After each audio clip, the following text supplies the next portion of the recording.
shall run. There can be no power greater anywhere beneath the sun. But what force on earth is weaker than the feeble strength of one? It's the union, oh, it's the union makes us strong. There's one thing I want to remind people about in campaigns, and that is we talk a lot about numbers and techniques and targeting and communications, but it's always, Steve's made a point about waiting until the last minute. The key to winning a candidate election, and there's a difference between measures and candidates, but there is a saying, and it follows up on Steve's point about recruitment, and that is you can't beat somebody with nobody. What Steve didn't tell you, and I had the pleasure of, and I would call it, I wouldn't call it running a campaign because Steve and the community ran the campaign, but I had the opportunity to work a little with Steve's campaign in terms of numbers and targeting in his first race. And what he didn't say is that in the country he was working in the area he was working in, he's the first candidate I've ever known, and coming from being a kid in the Bronx, you didn't see this too often, but Steve actually rode his horse from farm to farm and got votes that way. And for that, in my lifetime, I've been in presidential races, I've done dog catcher races, but I've never worked with a candidate who got on a horse, because that was the only way to get some of these farms, and that's a leader. That's why he got elected. So you should give him a round of applause, because what it shows is he did everything it took plus more. Because no matter, all of us who run campaigns or who come to meetings like this, there is no secret sauce. There just isn't. Now, Measure G was a great victory, but you tell I'm like really organized, scraps of paper. Measure G was unique. There are two types of campaigns that we face. Ballot measure campaigns and candidate campaigns. Ballot measures are slightly different. In a ballot measure, voters go through a kind of a four-part identification process before they make a decision. The first thing in a ballot measure people look at is, what's the problem? And who's ever the proponent of the ballot measure, their obligation is to figure out, okay, what's the problem, and present that, and then to show that their solution fixes the problem. Because voters inherently understand that ballot measures are legal, complicated documents that contain information that may or not be in their best interest. So before a voter moves forward, the first question they ask is, what's the problem? Second question is, will this solution fix the problem? Once they've gone through those two, they ask themselves, so in this hidden language here, 3 pages of ballot language, what's in it that I need to be concerned about? Californians believe that in every ballot measure there's something that nobody's telling them. So they go into the election predisposed to be suspicious. And it is our job during a campaign to eliminate those suspicions. And in this case, well, let me finish the other 2 points. Once the voters looked at the problem, said, have you shown me what the problem is? 2, have you shown me that your solution will fix this problem? Number 3, what is the hidden cost and consequence to me and my family? And then they make the evaluation, is it a good or a bad measure? Is it worth it? In a very pragmatic kind of sense of investment. Does this thing, because it is going to cost me money somewhere, will this thing solve something, make something better? What we saw in Measure G is the answer to all of those were no. When we went into the campaign, the mayor had a favorability of 65% across the board. Women, overwhelming with women, Democratic women as well. So sometimes partisan issues can go right by people because most candidates are not like really giving, free-flowing people about what they believe in their darkest parts of their heart. It only comes out once in a while in a particular vote. the odds were against us until we found a couple of key things. Number one, we knew we would be outspent. We didn't think we would be outspent as badly as we would, but we also didn't think we could raise the money we did. So there were a bunch of good things that happened from that. It became a very classic fight in terms of what we found in the poll, as an example, is people are predisposed, even Democrats, many Democrats, predisposed to believe that the private sector can do a better job than the public sector. They just somehow believe that. No evidence of that. No evidence when you try to get something fixed. I was at Apple the other day. No evidence for me there. But they have a tendency to believe that the government can't do it as well. What was so unique in this case was the pride that people took in trash services and recycling. It was one of the highest ratings, and our pollsters do this work everywhere, and they said it was one of the most conscious groups of people around a public service that he'd ever seen. Most people can't tell you whether it's a city, a county, a state, or a federal government, what each service provides. But this case, it was a fight about it's working, it works well, it's award-winning, it makes money, so why are we trying to fix it? But yet, with all that logic, what you saw is we won by, what, 700 votes? 862, I think. Not that we were counting. It's close enough for, for a big win, but what it meant was that we had to, going into that, we figured we would lose by up to 1,000 votes. So one of the first things we had to do is figure out, and in the public sector, and Steve and I have known each other probably through 2 or 3 lifetimes, but when we started organizing in the public sector, we were trained in the notion that public employees themselves see, and as do voters and others, but people see the world through 3 sets of glasses. As taxpayers, as voters, and then as public workers. In the same way, when you're looking at a campaign, there's a difference between who votes, who pays what taxes, and who uses which public services. And you enter all of these dynamics with people, but the greatest thing for us is, one, I love the Light Brigade. Who was responsible for the Light Brigade?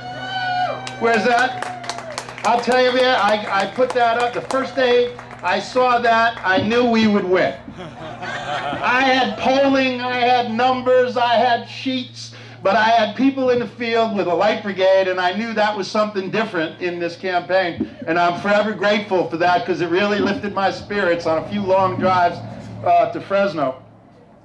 But what we had to do, and again, partisanship, even in nonpartisan races, partisanship takes over, especially in low turnout races. And I'll show you some examples of that in a minute. But the G campaign was a remarkable experience. I remember the first meeting that Dylan and Randy convened over at the hall, and Doug, I don't see Doug Vagum in the crowd, but Doug was there speaking on our behalf.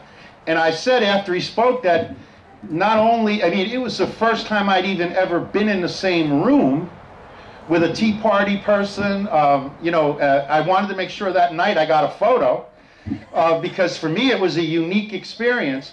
And what it showed is when you focus on the issues you have in common and you leave aside the differences to move to a particular objective is how you win. And I can't tell you enough, that race did send shockwaves around California, sent shockwaves through the Republican Party, and really I think and after listening to both Pam and Steve talk about the future, is a great way to model how to fight back in the Central Valley. Because the one thing I would say about the Valley, if the unemployment rate in the Valley was the unemployment rate in some major cities, people would not tolerate it. The problem here is that in an ag-based economy, it's very hard to see devastation. You don't see as many burned out buildings as if you go to Detroit, right? You go down in certain neighborhoods, and we're working over in San Francisco, and you can see economic damage. But the valley economy is different. And there is only one way that it's going to improve, and that is when people work together to elect the right people, to do the right thing, to fight for the valley's interests in Sacramento and Washington, D.C. And when, I'm amazed when I hear Republicans and others complaining about, the Obama administration and water in the valley. Well, what do you think when you have some leading Kevin McCarthy slamming the president every day in the administration? You think they're going to carry buckets? Doesn't work that way. So what's ahead of you is this great opportunity. It's a great opportunity because you had a taste of winning, and there's nothing better than the taste of winning. But to fight and to run campaigns and to do them every day, you've got to first have the stomach to lose. You got to have the stomach to get up and say, doesn't matter, we're doing the right thing. We're supporting the right candidate. We're putting our money and putting our mouth up there and we are not afraid to lose. Because if you're afraid to lose, you won't take risks, you won't be bold, you won't come together, and you won't win. But you got to have the stomach to lose, or you don't even bother to engage. The difference in a candidate campaign is quite different, because the thing about candidate campaigns, like I said, in a ballot measure, we need to put a face on it. So we had faces. We had faces of workers who were doing great jobs that people related to. We had faces of Democrats, Republicans, young people, all over the campaign, because we have to make it a people's campaign. It's from a campaigning side, when we approach candidates, we do the same thing. We give them kids. Well, we don't give them kids, but sometimes we may take a photo with them with kids that are not their own, or we'll get them a dog if it makes them look a little bit warmer. But campaigns, in their nature, there are three parts to a campaign, three parts to a political campaign. Message. Message is why I'm running and why I'm a better choice than whoever else is running. It's not necessarily negative, but it's a contrast, because whether we like it or not, candidate elections are really not right or wrong. They're about two individuals, frailties and all. It's just a choice between two people. It's not who's smarter. These are not interviews. And now campaigns have become more and more difficult to discern. More noise blaring at you, more costs coming at you. Instead of, like, the advent of internet campaigning has not slowed down the use of direct mail or television. It's just added another weapon to already confuse and cloud out our thinking. I wanted to use an example because here's the bottom line for me. And looking at Blung's district, and I'll wrap up. Looking at Supervisor District 1, that I call it Blung's district, because we're involved in his campaign. But here's an example. There are 69,008 voters who are registered in that district as of today. They live in 37,399 houses. Yet, in June, 23,000, or 34%, is the highest likely voter number we predict. 34%. And that's high. We figure it could be as high as 10%. And this is on the natural, with no push, no get out the vote, no organization. In November, that will go up to 42%. Again, that's high. And that's in a gubernatorial race. We're still under 50%. The other thing that happens is, and here's an example, in the total world, in the district is 47% Democratic. And it is 29% Republican. So we hear that and we say, this is home turf, right? Except what happens in June, When it goes down to 23,000, the Democratic number stays the same, right at around 47%. The Republican number jumps up 11%. So instead of a race where we're up in registration by 10, 20%, we're now in a race with only a 9% margin Democrat to Republican. Therefore, it is not a safe seat, because Democrats, whether we like to admit it or not, generally only hold at about 75%. In other words, in an average race, 75% of the Democrats to 80% of the Democrats will vote for a Democrat. The others defect. Republicans, on the other hand, hold at 90%, and only 10% defect. And many times they don't defect, they just don't vote, because it's very hard for them to cross the lever. Especially, remember that for us and for them, partisan races in June are the most critical. Well, no matter what we do, no matter what we say, the bottom line of all of this is who's going to vote. And what we saw in our election, what we saw in the state Senate election, is you can spend money till you are blue in the face. People like me, we love when you spend money, you know? But it isn't about money, because money didn't draw people out. Those three races, millions, $3, $4, $20 million spent, 25% of the vote. What matters is every one of you. It's the only way we're going to win, and we can win because we already proved it once.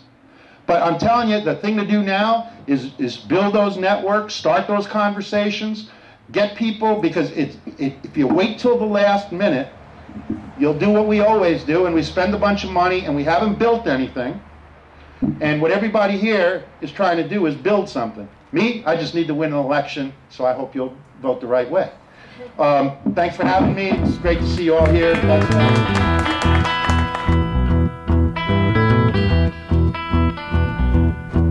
Come all of you good workers, this news to you I'll tell.